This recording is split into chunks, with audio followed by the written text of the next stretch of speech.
Hi hello నమస్తే welcome to LP news. నేను తది రాజశేఖర్. స్కాలర్షిప్స్ భిక్ష కాదు, విద్యార్థుల హక్కు.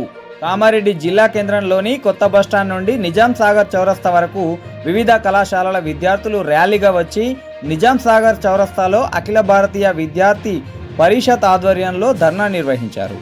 ఇప్పటి వరకు పెండింగ్లో ఉన్న 8,300 కోట్ల స్కాలర్షిప్స్ ఫీజు రియంబర్స్మెంట్ బకాయిలను వెంటనే విడుదల చేయాలని డిమాండ్ చేశారు.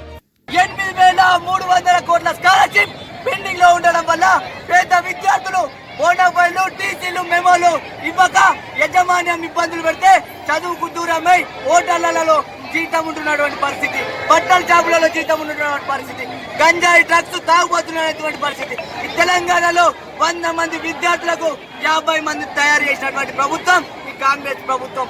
50 మంది అంటే ఈ రోజు మీ ఈ విధంగా 3 సంవత్సరాల పాటు స్కాలర్షిప్ లను పెండింగ్ లో ఉంచితే ఏ విద్యార్థి చదువుకుంటాడు?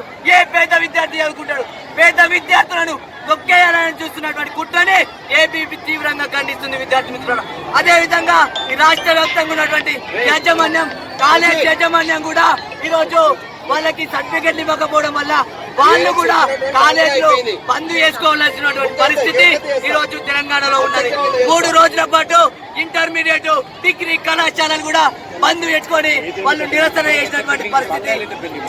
తెలంగాణ రాష్ట్రంలో 8,300 కోట్ల స్కాలర్షిప్ ఫీజు రియంబర్స్మెంట్ పెండింగ్ లో ఉండడం వల్ల ఈరోజు ఇబ్బంది పడుతున్నాం. ఇంతమంది వేలాది మంది విద్యార్థులు రోడ్డు పైకి ఎక్కాల్సినటువంటి పరిస్థితి ఈ కాంగ్రెస్ ప్రభుత్వంలోనే జరుగుతుంది విద్యార్థి మిత్రులారా.